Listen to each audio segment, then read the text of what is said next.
Kehadiran seorang Jay Itzes ini sangat-sangat dibutuhkan oleh tim nasional Indonesia. Ada faktor non teknis bernama pemain ke-12, supporter. Ini yang harus dikelola juga oleh PSSI dan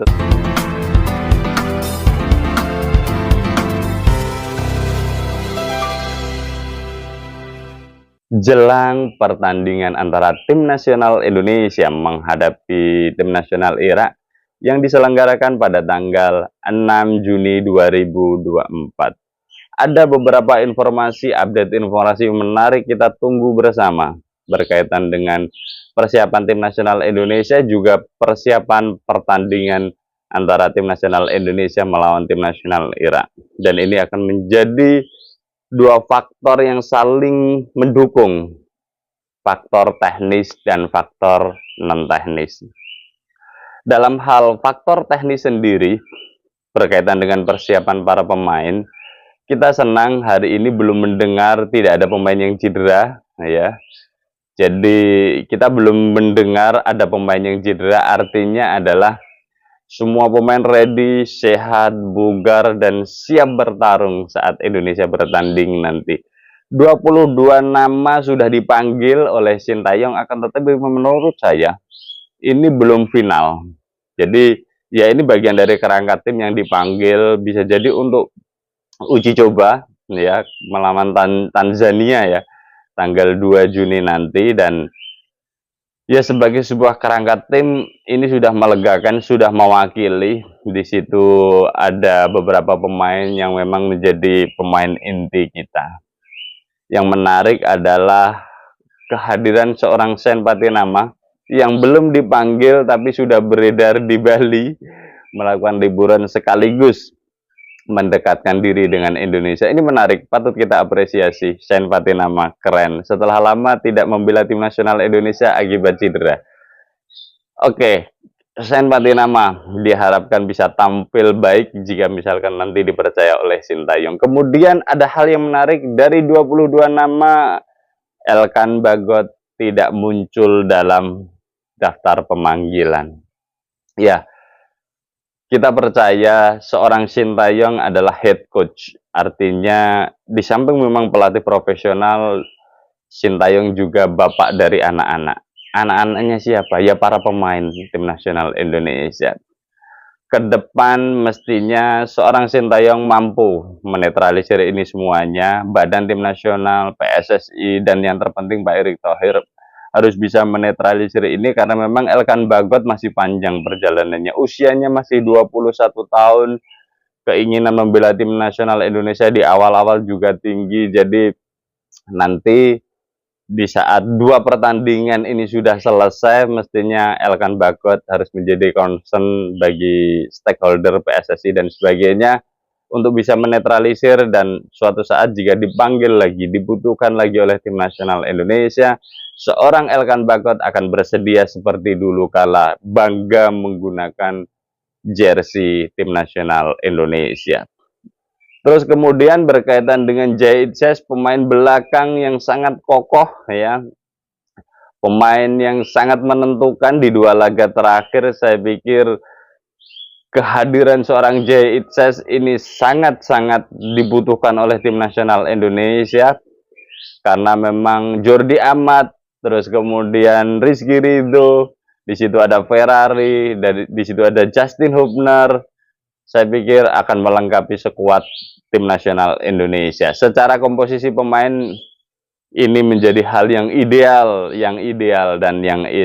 Dan beredar rumor bahwa seorang Jay Itzes berpotensi tidak tampil saat Indonesia melawan Irak nanti karena Venezia melakukan playoff. Setelah saya telisik lebih dalam, ternyata potensi membela timnas sangat terbuka.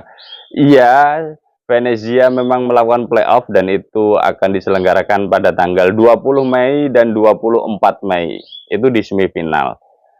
Dan kandang tandang sistemnya. Jika Venezia lolos, maka akan ada dua pertandingan lagi di tanggal 30 Mei dan di tanggal 2 Juni. Dan jika itu berakhir kemenangan, maka Venezia akan bisa dipastikan lolos ke Serie A Liga Italia.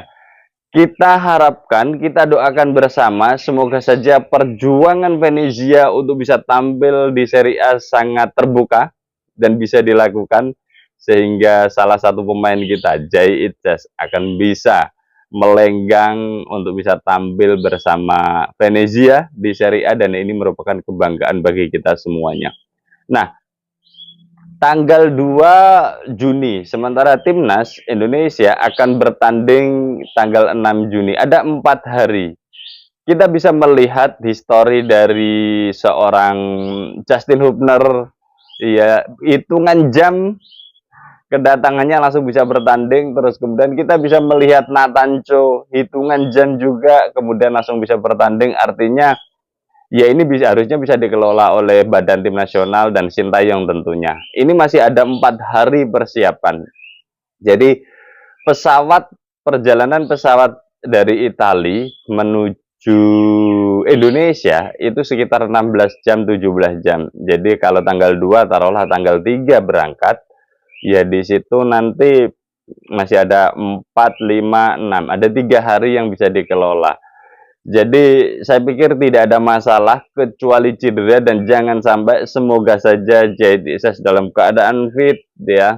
Apa yang diperjuangkan dengan Venezia akan tercapai, dan apa yang diperjuangkan dengan tim nasional Indonesia juga akan tercapai.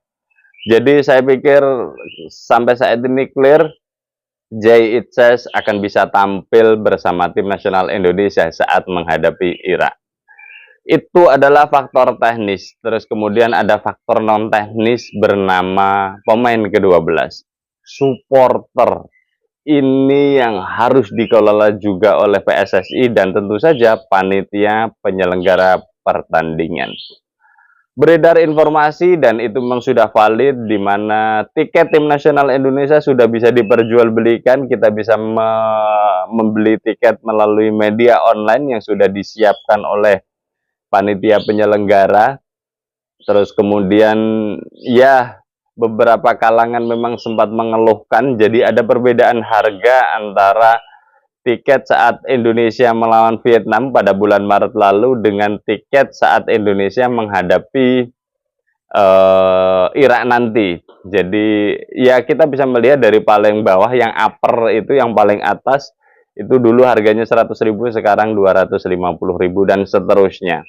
Akan tetapi saya tidak membahas tentang harga, saya hanya ingin menguatkan bahwa kita bicara tujuan. Tujuan tim nasional Indonesia saat menghadapi Irak dan Filipina itu menang. Jadi ada banyak faktor pendukung, salah satunya adalah kehadiran supporter. Kita bisa membayangkan saat pertandingan Indonesia melawan Guinea, sunyi, sepi, senyap, ya, dan itu tidak menarik untuk ditonton. Dan kita bisa melihat para pemain gairah bermainnya pun tidak sehebat ketika ada supporter yang mendukung secara langsung. Dan ini harus jadi catatan buat panitia penyelenggara dan PSSI tentunya. Jadi goalnya di luar komersial yang ya itu legal, boleh dilakukan, tapi adalah kehadiran supporter tim nasional Indonesia. Dan saya juga senang ketika melihat update-nya di mana 50.000 tiket sold out.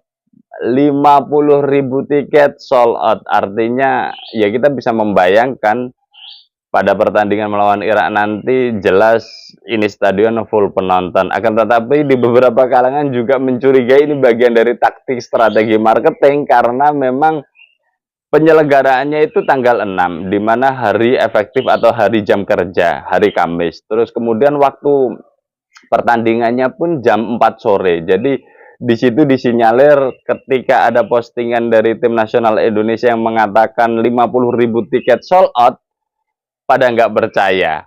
Harganya naik, terus kemudian dilakukan jam 4 sore, terus kemudian di hari efektif hari Kamis pula. Akan tetapi saya tidak melihatnya seperti itu. Jadi kalau itu bagian dari marketing, sah-sah saja, boleh-boleh saja, silahkan saja. Akan tetapi 50.000 yang diposting harus dipertanggungjawabkan dengan realita yang ada. Dan saya hanya ingin menekankan bahwa supporter tim nasional Indonesia yang hadir di Stadion GBK nanti juga tidak lepas dari dua organisasi besar ini, Legrande sama Ultras. Ini juga harus diajak komunikasi dengan panitia penyelenggara PSSI tentunya yang membidangi ini bagiannya, karena dua basis supporter besar ini ya tidak lengkap kalau tidak hadir di stadion. Yang bernyanyi siapa? Yang yel-yel siapa? Yang bersorak siapa? Yang berdendang siapa? Dengan adanya kedua basis supporter ini, maka akan lebih teratur. Ada orkestranya, ada dirijennya yang bisa memimpin, bernyanyi, yel-yel, dan kawan-kawan. Dan ini juga harus dipikirkan. Artinya, berkaitan dengan supporter, saya tidak mempermasalahkan harga, saya hanya mengingatkan tujuan dari adanya pertandingan ini adalah Indonesia menang, ya. Dan di situ ada banyak faktor pendukung, salah satunya persiapan para pemain yang saya pikir sangat mumpuni sekali. Melihat daftar pemain 22 yang dipanggil menjadi menarik. Martin Paes ya pasti menunggu kepastian ya, akan tetapi ini kan daftar pemain ini belum final, dan di satu sisi berkaitan supporter harus ada komunikasi dengan dua organisasi supporter besar, Legrande sama satunya Ultras, guna ya sangat berkomunikasi dengan baik lah, agar nanti mau bersedia datang dengan segala macam konsekuensinya. Dan kenaikan harga ini kalau nanti tetap sold out, artinya ada kedewasaan pembelajaran bagi supporter tim nasional Indonesia. Ada keinginan untuk berjuang bersama tim nasional Indonesia dan bersedia merogoh goceknya untuk perjuangan tim nasional Indonesia, dan saya pikir ini gambaran positif. Oke, semoga saja tim nasional Indonesia menang pada pertandingan nanti, dan yang pasti kita akan update lagi nanti informasi berkaitan tim nasional Indonesia menghadapi Irak bersama saya Setia Uban. Thanks for watching.